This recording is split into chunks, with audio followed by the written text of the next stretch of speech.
and it's wonderful to be here. Good morning, everybody in Scotland. The only thing that would be much more wonderful would be if I could be there in person. I love Scotland and have had lovely visits to Edinburgh and Glasgow, and I even skied at one time up. I can't even remember where, but I'm coming to you from Cork in southern Ireland, and the sun is shining here. I think people were referring to the weather.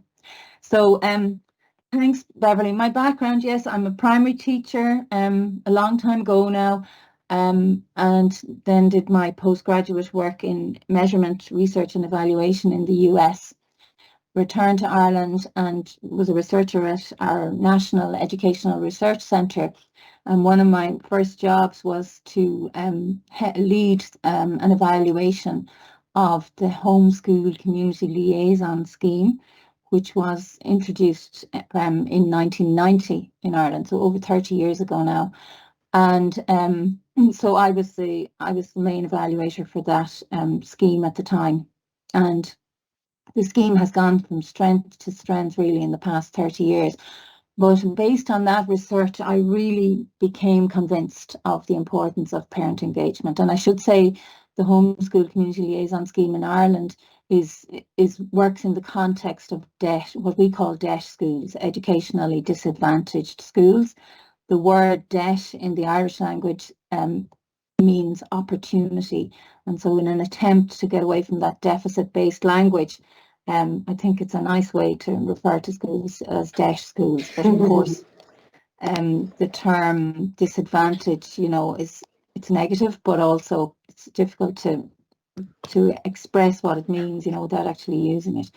So that scheme was very innovative, really, over 30 years ago, and it was based on the research at the time on parent engagement and the importance of that to break the cycle of disadvantage. And both Gillian and the Minister, Miss Galruth, have referred to that this morning, and to make a difference for their children's learning. So I've been working in Mary Immaculate College since 2000 in initial teacher education. So we work with primary teachers at the bachelor's and master's level, graduate and undergraduate. And I've always included a reference to parent engagement in my lectures. And about 10 years ago, I was able to work in a full module on working with families, which is quite unusual as far as I know, worldwide, but growing, and the developments are great in this work. And as part of that module then, I was drawing on work from the UK, from US, wherever, Canada, and there was a dearth of work in the Irish context.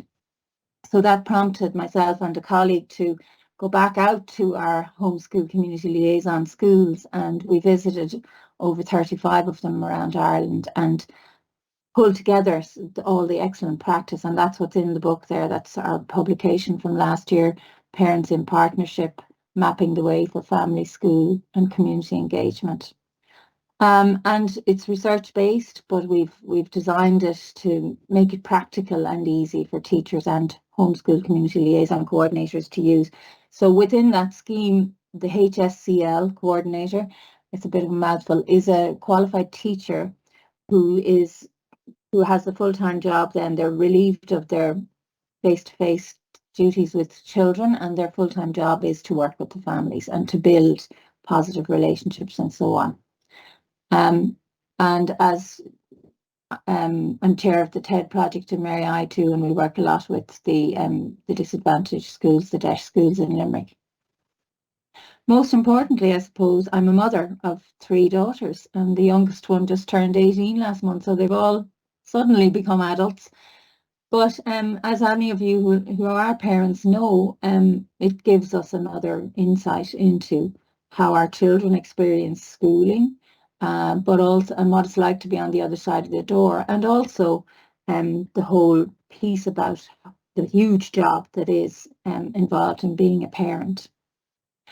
So just to declare my biases, really, I see our job as educators as linking into the strengths and influence of parents, and it was music to my ears to hear Gillian and Ms. Galruth this morning, saying all the things that I love to hear, and especially nice to hear a Cabinet Secretary for Education saying it.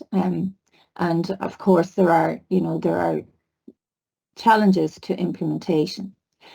But one other important point just to say at the outset is that I don't view parent engagement, and I'll talk about terminology in a minute, as a new task, and we all know how busy schools are and how busy teachers are. And there was reference too about schools having to fix everything and, be the answer to every new social ill. So climate change, now we have climate change education and the schools are, so I understand that constraint, and I do get a bit annoyed when you hear that schools are, the burden is put on schools to fix all of society's social ills and otherwise.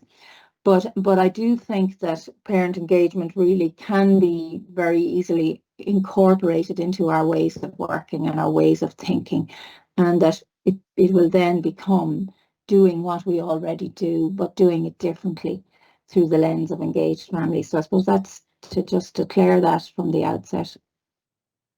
So just a quick overview of the session. I've done my declaration, and feel free to challenge me on the biases. I'm not student facing in the classroom at the moment. I'm facing the student teachers, but I do understand that there are lots of challenges for people on the ground.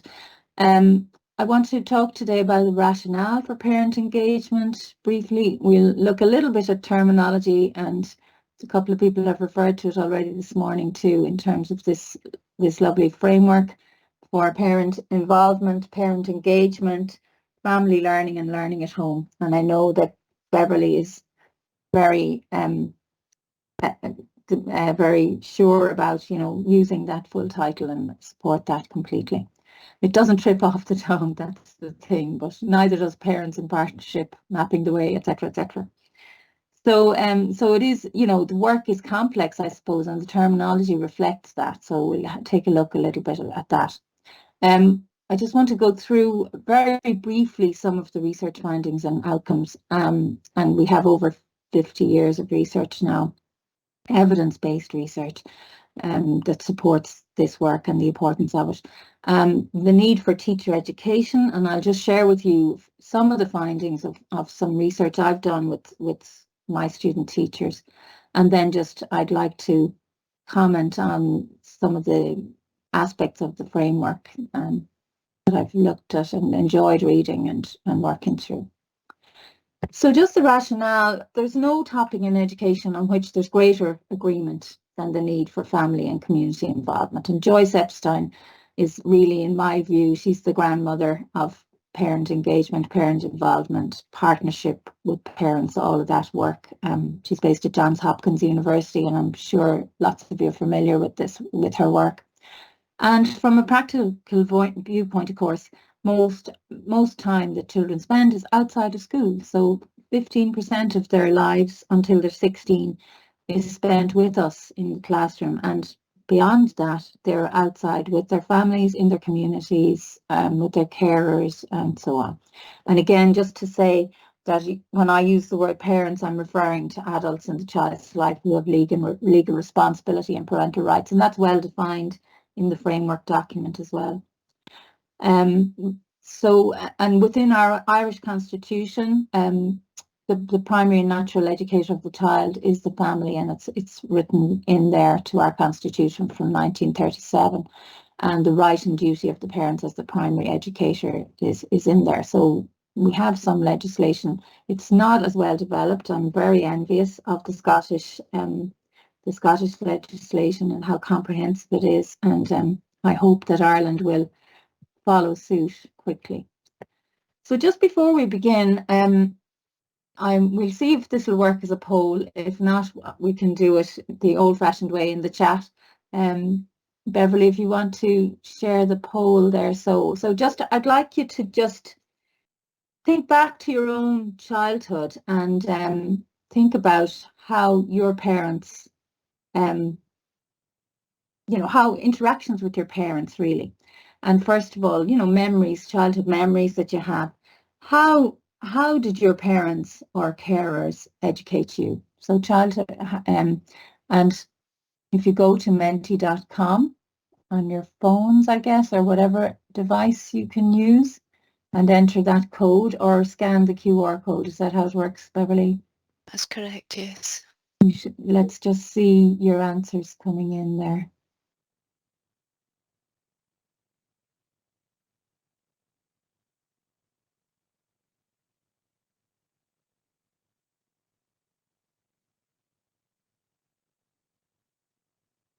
And I often find with the student teachers, they're quite young and, 20, 19, 20, 18, 19, 20-year-olds, and I've asked questions, how did your parents educate you? And they go, oh, they didn't. It's so funny. Oh, no, I can't think of anything that they did, so I know that this audience is much more experienced, and so let's just try and see some of you're seeing some of yeah. Oh, they didn't. Somebody's saying they didn't. Okay, fair enough. Engaging in practical jobs together, books, DIY, books available. Yes, family spent time exploring outdoors, helped with homework, reading together, stories and songs, family gatherings, stories about culture and community and history, spending time doing things with me, play, natural environment. My mum and her sister used to do lots of arts and other types of tactile activities, role modeling, spend a lot of time outside. They didn't consciously, yeah, and that's the thing. It looks so informal, but there's a lot of learning happening when we think about it. Play, behaviour, and interest in learning. Yes, that huge value of education, and that's so important, particularly for children in disadvantaged contexts, to value education, to see its centrality, and particularly for children whose parents may not have had a positive experience themselves. Relevant and real life experiences, yes. So family learning or learning in the context tends to be applied rather than more formal. Stories at bedtime, yeah. Clubs, activities, lots and lots of lovely things, and lots of outdoor learning. Wonderful. And so then the next thing is, the next question is, what kinds of things did they teach you? And some people were starting to say that. Values, manners, shared understanding, a work ethic, I suppose, the fact that school is important, do your homework, that whole home learning environment that we've so much research on, life skills, independence, how to tie your shoelaces. I'll add a few: how to drive a car, how to ride a bike, kindness, the value of education. Yes, to be resilient, absolutely. Kindness and love, the importance of family, work ethic, the purpose of education and its importance.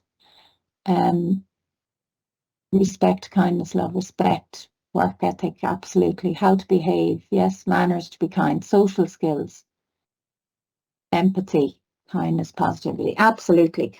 So those are wonderful answers, and thank you so much. And I'm so relieved that the technology worked. So we can have a look at those later on. They'll still be available on the Menti site, but we can move on, I think, back to the presentation, Beverly. So strong work ethic, ethos, values, all of that's so important. And do I need to share again now? Yes, please.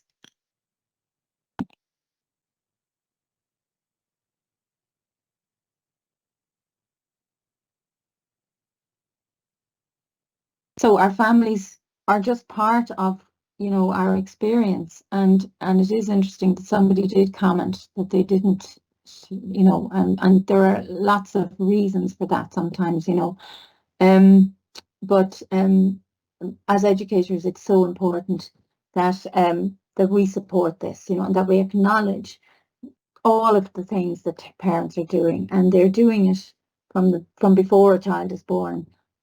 and on into adulthood. You know, I mentioned my 3 daughters are adults, but even still you get a phone call and it's, you know, Mom, what about the car tax or whatever it is, you know. So parents are with their children, and as educators we need to acknowledge that. And these are the dimensions, you know, the cognitive piece, the emotional, social, physical and spiritual. And Debbie Pusher uses the term from birth to forever, and I really like it. And so, you know, when we think of all these things we know because of our parents and all of the things we've learned and all of the ways they've taught us in different ways, our parents educate us in each dimension of these. And as I said, it begins at birth and it goes on across our lifetime. And my mum, thankfully, still alive. She's almost 86. And, you know, I still rely on her for advice and care and, you know, all of that sort of thing. That relationship is so important. And so parents' role is to help children to realise their hopes and dreams, and it is a lifelong process. And so they really are the primary people. So as our constitution says, the primary educators, and it's just important to remember that as teachers, as educators, as caregivers. And often, you know, in Ireland, and I'm sure it's probably similar in Scotland, that our teaching profession is very predominantly middle class. You know, the students, the teachers come from predominantly middle class backgrounds, and it's so easy to judge other ways of living, other value systems, other, you know, priorities that we might see in disadvantaged areas, you know. But it's really important, and I'm doing my work with very young students who have limited experience, you know, hardly any experience out in classrooms. But just to remind us all that parents love their children. And we need to believe that, you know, despite lots of situations we'll see, and you know, we come across them, unfortunately, often, you know, that are just very sad and very challenging. But we, you know, we need to remember that parents do love their children and they want the best for them, and they will do almost anything to achieve that. And as teachers, we tend to think about, you know, children in general and the class of children that's in front of us, numbers of children, or the numbers of children in our school if we're a school leader or a head teacher. Um, but actually, you know, when it comes down to it, there's only one child or one or two or whatever number of children that matters to the parent, you know. And for those parents, that child is real and they're emotional about it, and we all are. And I say to the students, you know, be careful when you're giving messages, communicating messages to parents, because it's really hard as a parent to hear something negative about your child, no matter what they're like, you know, and it has to be couched within positive things, because all children have positive things to be said about them. So, and Bronfenbrenner says a child develops through this process of complex interactions between the child and somebody else, especially somebody who's crazy about them. So that care, that one good adult, that bond is so important. And you know, and most parents are doing that, despite what we might see on the outside, you know. So, Joyce Epstein's, I really find this framework so helpful, and you know, in terms of terminology, you know, parent involvement, parent engagement. But Joyce came up with this overlapping spheres of influence a long time ago, and it was before 2009, I think, but that's the reference I'm using there today. And you know, all of us, it's our job as educators and workers in this sector to work towards excellent and successful schools or settings, you know, education settings or care facilities or whatever that is. And the child is at the centre of these spheres of influence. And the greater the overlap between them, the more streamlined is the experience for the child. And there needs to be clear and comprehensive communication between all the partners. Tom Kellehan, a researcher in Ireland, a number of years ago, defined educational disadvantage. Again, another term that belies definition often. But he defined it as discontinuities between home and school, you know, and again, this fits within Joyce's framework, that when schools and families are on the same page, are talking the same language, are clear about the goals and the focus, then the child benefits and everybody's task is made easier. So the family, and in the past, I suppose, schools and families have been separate, and that has been the model of schooling that still persists here anyway, certainly. And you get that. So an example of separate spheres would be that educators are saying the family should do their job and we'll do our job, and and families, and Ethel Rowe's work, wonderful research, on the different parenting styles between middle class and working class families, where working class families tend to hand over education responsibility to the school because often they're fearful of schools, or they had a negative experience, or they may have challenges in terms of literacy and numeracy, and they're just challenged in terms of how they would interact. And so that would be separate spheres. And then overlapping spheres, then when we start to think, when we change, our ways of thinking and working as educators to say, well, I can do my job better with the help of students' families and with the support of this community. And parents then, again, wanting to know what's happening in school and keeping up to date and being in, getting the information and so on in order to help their child. So that's, that's when we're moving towards overlapping spheres of influence and making it more streamlined. So the terminology, school, family, community partnerships, that would be coming from the Epstein body of work. The parent and family involvement, parent and family engagement, used a lot, interchangeably, not well defined often, not used consistently. And in the Scottish context, then you have the family learning and the learning at home piece that's very well established, and which wouldn't be the case, certainly not in Ireland and some other jurisdictions that I'm familiar with. So this is where the framework again has a huge strength, in my opinion, and it has been developed collaboratively and so on. But parental involvement is about supporting pupils and their learning, parenting practices, aspirations, talking about school with children, participation in school activities, communication with teachers about their child, and rules at home. And then parental engagement is considered as active engagement in learning and supported by discussion between parents. So here we are. A researcher called Block talks about the sharing of power, and there are power dimensions, when it comes to how schools operate, how schools are run, and then how the interface happens with families.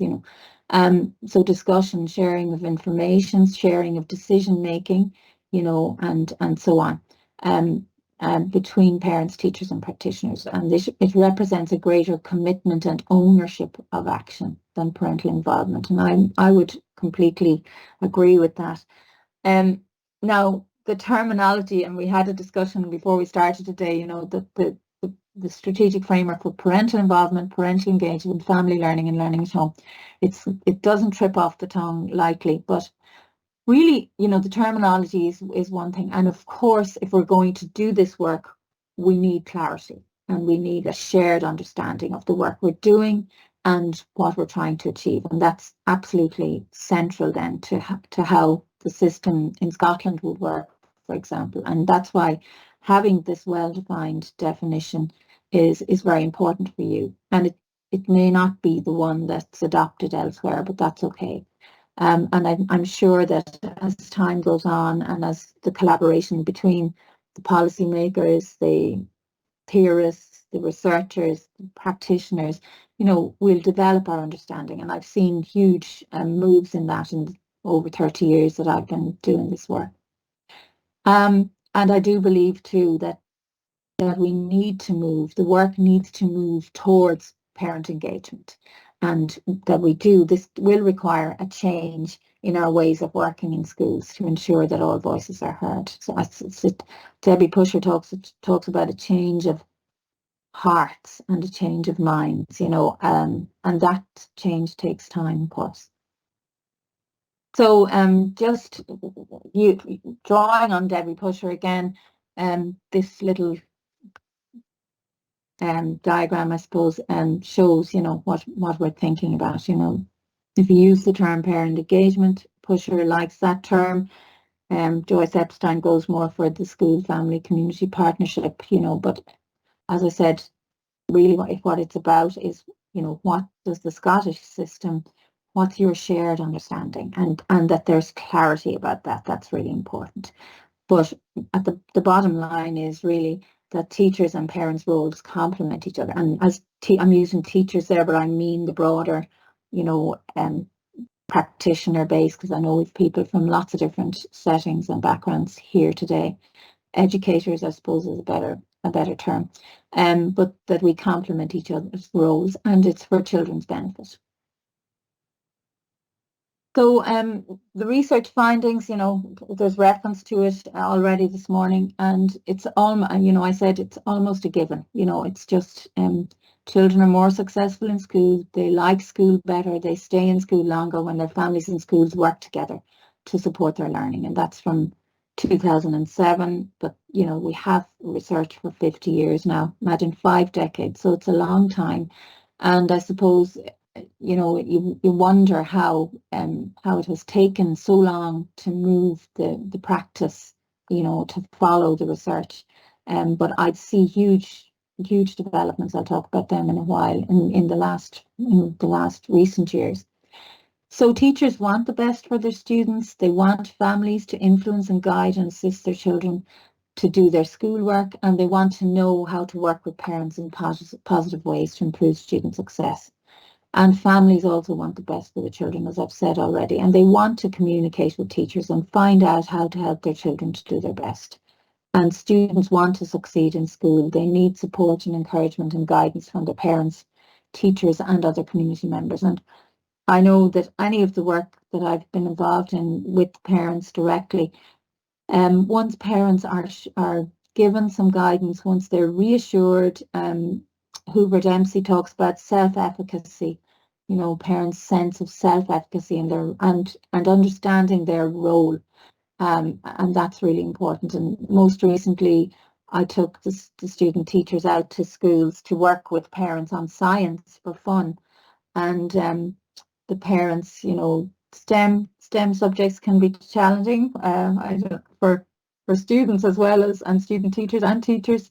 Perhaps it's not everybody's cup of tea, but once we worked with the parents on the simple things like the exercises of magnetism and electricity, they became more comfortable with it. And some parents weren't comfortable with it, and we have to acknowledge that too. That we all have our strengths. We all have our things we are passionate about, and then it's up to us then as educators to find what are the strengths and to work with those. So there are a range of positive outcomes then across achievement as well. And Steve Sheldon has done a lot of work at Johns Hopkins University with Joyce Epstein. They have a huge evidence base there because they're working with thousands of schools across the US. So they have a lot of quantitative, research on outcomes. James and other researchers have done meta-analyses of the research. So we have evidence on, parent engagement being related to success in educational outcomes, academic ones, attendance, social skills, improved behaviour, better adaptation to school, increased social capital, particularly, that relates to children in disadvantaged contexts, greater sense of parental competence and efficacy for learning, personal competence rather for the children. And these are just the children's outcomes that I've summarised here.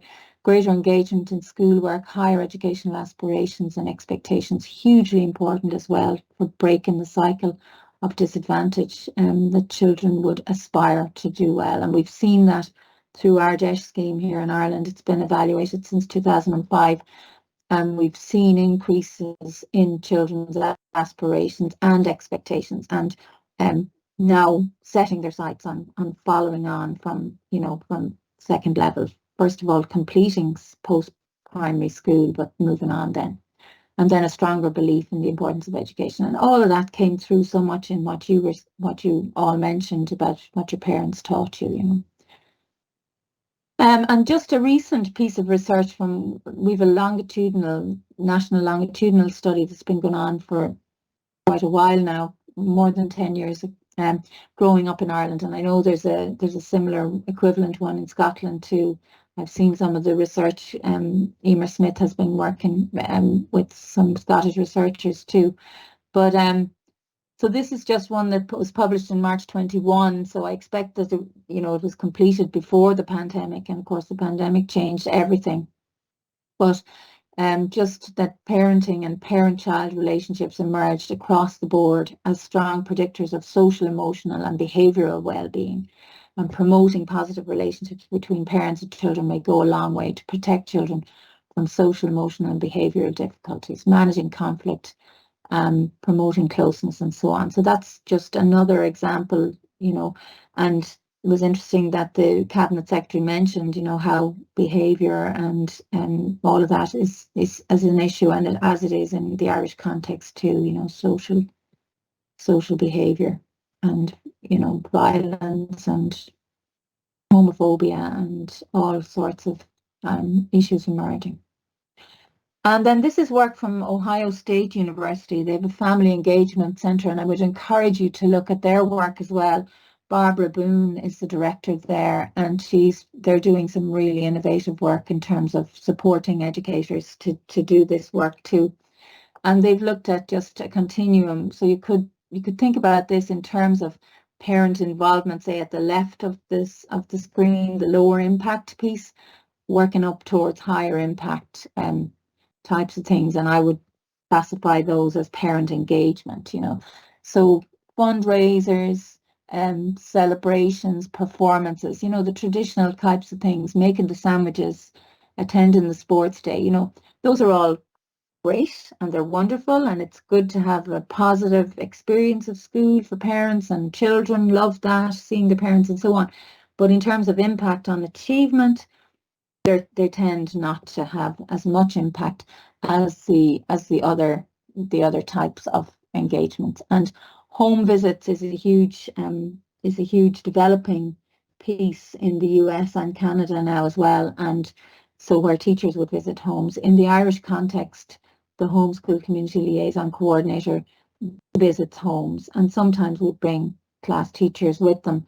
But the focus of it is very much to build bonds of trust, and they have target families, whereas the US model is more, the idea is that class teachers would visit all of the children's families. And of course, I'm sure that'll raise lots of questions. But with our homeschool liaison scheme, they target families, but they do ensure really that it's done in a positive context, that it's supportive, and that it's not seen to stigmatise families. Oh, she's calling to me today, so what's wrong? It's very much the opposite of that. But those kinds of supports and getting parents on board, parent help on learning, bringing parents and children together into classrooms. I really believe that's so important. Parents learn so much, particularly if they haven't had a good experience themselves, or if they're not very familiar with the system. And of course, in the past 20 years in Ireland, we've had increased immigration here. So we have people from diverse countries, diverse backgrounds. Most recently now we have Ukrainian parents coming in. Language is an issue, and culture, and all those challenges that I know you're very familiar with in the Scottish context as well. So just, I direct you to that work in Ohio State. Just, it's very interesting. Oh yeah, and one other point then, Joyce Epstein and her team at Johns Hopkins have now begun to study how different types of involvement relate to specific student outcomes. So and I know I took this from the framework document, Epstein's framework of 6 types of involvement, and I won't go through them now, but they're quite specific as well. And the Johns Hopkins team have been building the evidence base now for specific outcomes linked to these types of involvement. So in the past, I'll go on, I'll come back to that again later. So it's become increasingly clear that educators need to consider which types of involvement they'll activate to attain specific school goals and the desired student outcomes. So we're fine-tuning this work now. We're moving away from what was called random acts of family engagement or parent involvement, and moving to, we can be more specific, and that research is growing. Okay, so another poll, Beverly. Let's see how this goes.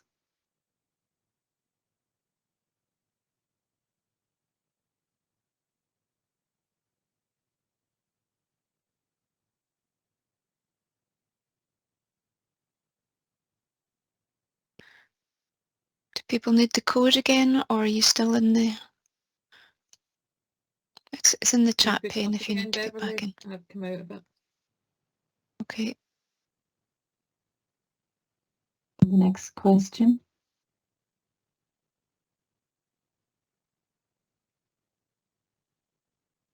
It should be, the question is going to be, when it comes up, is was there math, as the Americans say, we call it mathematics. Was there mathematics in your school or your child's school yesterday? So if you're not an educator working in a school or setting, was there maths, numeracy in your child's school yesterday?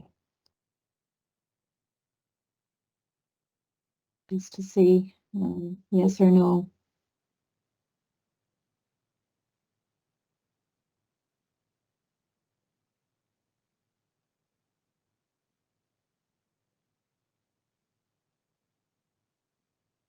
Great. I hope people are finding it okay to get in on the Mentimeter. Well done. Congratulations to all of you on mastering the technology. So we can see, there are 2 no's. I don't want to preempt it, but this is the outcome I was expecting and hoping for. That, for the most part, mathematics, numeracy is happening in our schools every day. And why is that? No, I think I need to go to, well, no, let's do the next question. So Beverly, I think people are still coming in, but it's pretty resounding there. How do you know that then? And I think this is where we need you to type in, how do you know that there was maths taught in your child's school or in your school yesterday? How do I know that my 4-teacher school down the road here, that there's maths and numeracy happening there today? My child told me. Okay, we discuss their school every day. Okay. I asked my son. I observed it. Conversations. Okay.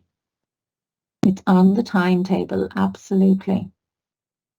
My child was on a school trip. Okay. Okay. That's fair enough.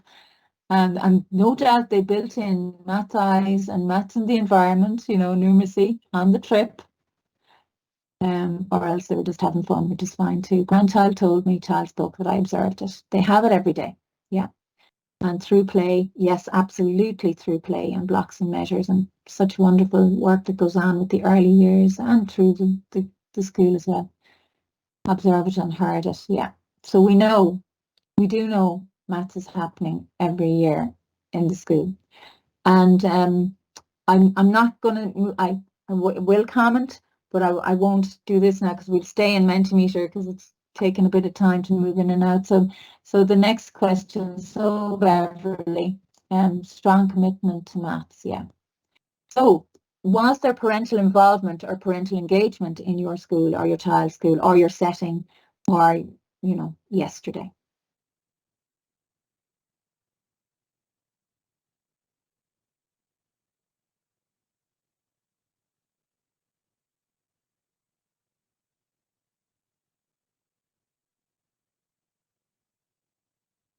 And lots of you are saying yes as well.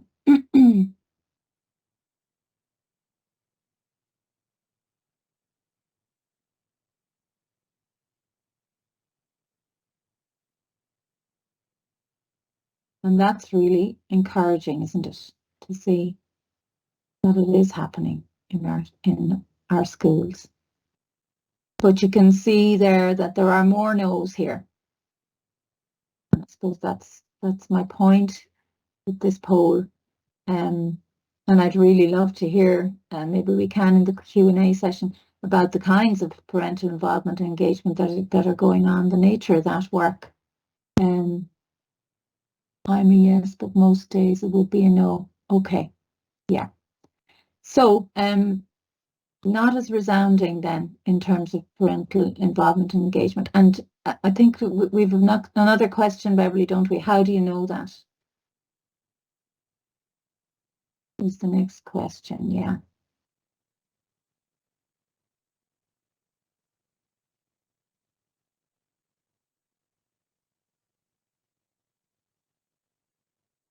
I'm watching the time here now. You were involved, excellent, well done.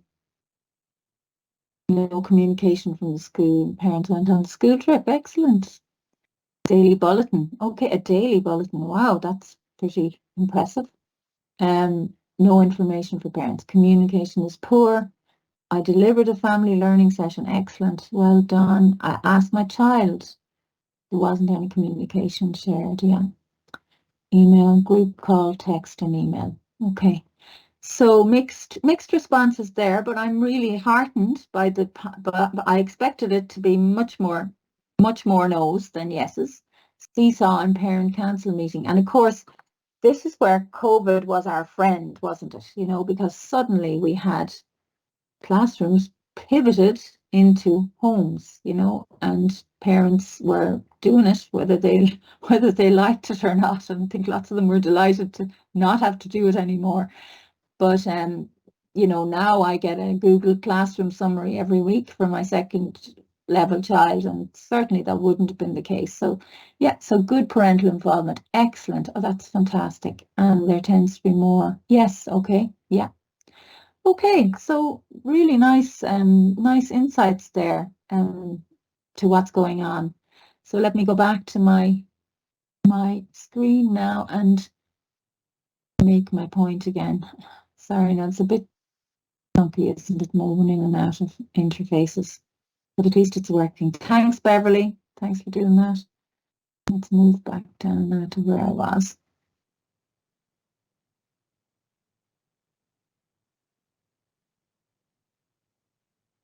So, so my point is really that, like maths, like literacy, like numeracy, like all of those other areas, that parent involvement, parent engagement has to become part of the core work we do, part of the way we think as teachers, actually, you know, that it's part of my job. And, you know, that I'm not just, I mean, I qualified, I finished my teacher education, BEd, it'll be 40 years ago next week, imagine. And certainly parents were never mentioned, you know, and parents associations barely were, you know, being set up in Ireland at the time. But now, you know, it needs to be part of the work of what we do, you know, that it's just taken for granted. It becomes a core part of teaching and learning, and not directly, you know, we don't have to have parents in the classroom or even in the school every day, but it's about that communication piece, those other levels, those other types of involvement according to Epstein's framework. It's carefully delineated, you know, for maths, it's in the curriculum, you know, and it's very specific, and teachers all are familiar with everything that has to happen across the grade levels. It's planned for, it's timetabled, as Sunny pointed out. And again, you know, my point is that parent engagement has to come into this as well. And the other piece is that it needs to be systematic and planned, and we need to move beyond random acts. So there's really wonderful work happening. in terms of the kinds of things, even me bringing my students out to do science for fun, and I had 3 wonderful schools that allowed us to come, but that's not systematic. That's not necessarily part of those schools' plan for STEM teaching. You know, it was a nice experience. The parents enjoyed it. The children learned. The students learned. But again, you know, we need to move back. And Joyce Epstein talks about action plans for partnerships as one framework. You know, where we build this into the school plan. And our DESH schools have a plan that they work on every year, and parent involvement, parent engagement is part of that plan. So it needs to be systematic. It needs to build on. It needs to link in to the other things we're doing in terms of teaching and learning, and then it needs to build on from year to year. Now I'm just very conscious. I'm going to fly through the next piece really. So worldwide, most teacher education programs don't do much to prepare teachers to establish relationships or to pay attention to the place and voice of parents in their children's schooling. And so we do need teacher professional development. And there has been increased legislation in many countries that requires teachers to work in partnership. And also there are increasingly accreditation requirements that now exist. And I know you have similar ones in Scotland. We have our Teaching Council that published in 2020 new standards for professional development, or for ITE, initial teacher education programs, and they include professional relationships and working with parents. Now, it couldn't be less detailed, you know, and so this is why this framework is so wonderful to see, you know. So we're actually at the moment revising, and our programs across Ireland are being accredited, and that's our guide: professional relationships and working with parents. So, you know, as I said, we need a shared understanding.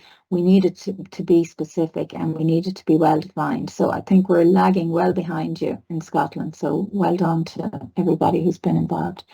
And we also know that establishing relationships with families is the most significant challenge encountered when entering the profession. There's lots of research that shows that that's quite stressful for teachers, and they have high levels of anxiety in that. And but yet we know that really we have to improve teacher education, you know, at the initial stage, but also ongoing professional development. And that's another really nice piece about this framework, that it's, you know, it's it covers the different phases of becoming, being, and growing as it's put, you know, and so very comprehensive. And some of the challenges, really, there's the cultural disconnect for teachers. As I said, our teaching profession in Ireland is very much middle class, and so, you know, there's a lack of understanding and you know, of other cultures and of working class constraints and demands and all of that, you know, and how poverty impacts children, all of that. I work with the students on trying to develop that and trying to build empathy. I suppose some researchers have talked about having an empathy for difference. And of course, predominantly our teaching force here is female as well. So white, female, middle class, you know, and we certainly do not reflect the diversity of the children that we teach. As I said, young teachers, you know, have no experience being a parent, you know, and obviously that's, you know, that's just the way life is. And I do think that brings another dimension and another understanding to our role as educators. The school ethos, you know, there can be mixed messages from school staff, and leadership is a huge piece in this too. You know, that it has to really come from the leadership and the management of the school to support the work. And then within our universities, the regulations limit our student teachers to work with families and communities. So I was very excited to get the students out this semester to do some work with the parents, and that had been put on hold because of the pandemic as well. Now, Beverly, I'm not sure if you want me to stop there. I'm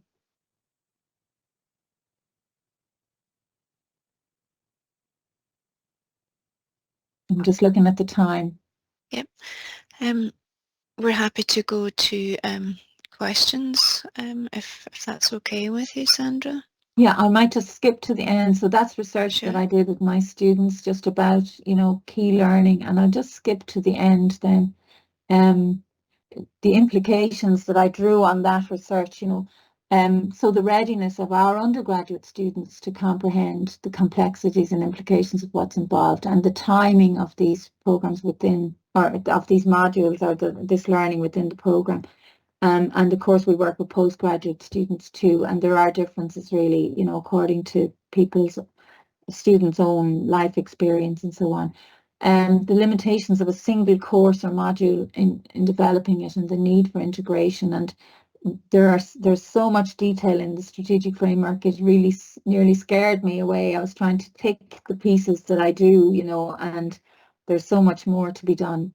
So I see it as, as an incremental thing, that a certain amount would happen at initial teacher education stage, and there is a need for continual professional development. And and teachers in classrooms, when they know their children, they know, getting to know the families, and it just all makes more sense.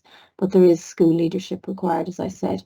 And within the course content, there's a need to link to practice, and there's challenges for that. And that was partly why we developed the book, to pull together positive and effective practices that were working in the Irish context. And then the whole methodologies piece. This work, in my experience, is not something that you lecture about, and here I am lecturing about it to all of you. It needs to be more interactive and discursive and reflective and linked to practice, and hopefully we'll have that discussion now. That's just a summary of what we included in the book. It has a lot of examples of work that's been done in the context of literacy, both home-based learning and school-based learning, and again, numeracy pieces, and again, ones that would cross, from school into homes, science, history, geography, nutrition, marketing, food labelling, and then we've a chapter as well on reaching fathers, because that's another dimension.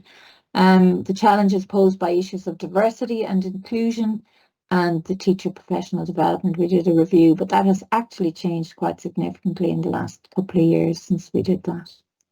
So I just went back to Concepticonity, who was the person who originated the homeschool community liaison scheme in 1990. It was her vision really that brought it to bear, and she published this book based on her PhD work, which was quite significant in looking at the work that was happening at the time. But I went back to it recently for another purpose, and it just reminded me, that we're a couple of decades on again, and Concepta said at that point in time, despite educational theory emphasising the role of parents, educational practice has lingered behind. The formation and culture of teachers did not lead to their having a strong practical conviction about the role of parents in the school.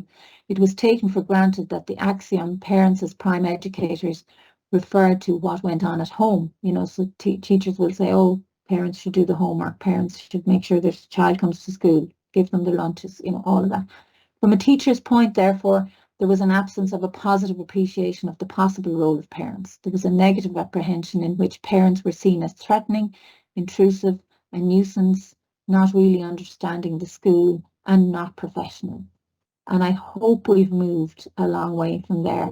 And Concepta did say at the time, it is important when seeking to change school culture to see the teacher as the medium through which change must pass. Otherwise, the changes may be resisted or shaped in an unintended way. And I echo then what the Secretary said, that this framework won't work unless people use it. So that's over to all of you people here in the room, to adopt it, to take it on board.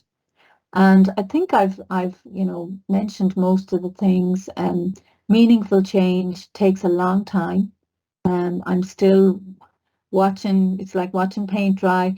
But a key aspect of it, of course, is that it's supported by evidence-based research, and we have that, and that research is moving on and improving all the time. And embedding the work in policy is also a key aspect, and I see that as a huge strength of your strategic framework, and a huge strength of the work that you're doing in Scotland. And you have it underpinned also by a really comprehensive range of legislation, such as the Scottish Schools Parental Involvement Act, which is there since 2006. And we said, that the definitions are there, it's clear, and we need to develop, a shared understanding. And a key strength of the work, of course, is that it was developed collaboratively. And I think a wide range of educational partners were involved. And that's really so important, because if we're going to change our hearts and minds about the way we work, then we need to have ownership of it. And all of the voices and all of the perspectives must be represented. So all of you, the teachers, social care, early years practitioners, social work people, ITE providers, we're all working towards the same goal of improving children's experiences. And for me, as an initial teacher educator, the continuum of learning that I referred to is invaluable, and I wish I had it 10 years ago when I was developing modules, and I'd be sure to be using it. It's really well considered, it's very clear and comprehensive, and it covers the different career stages, as I said, to, of beginning teachers, practitioners, and then developing, leading learning as well, and the role of our leaders, our school leaders. So it's a really exciting development, and I expect that it will support everybody, and I hope it's used and brought to life in all of your wonderful education settings. And I'm so delighted to be part of this launch today, and I look forward to hearing more from you in the discussions. So thank you.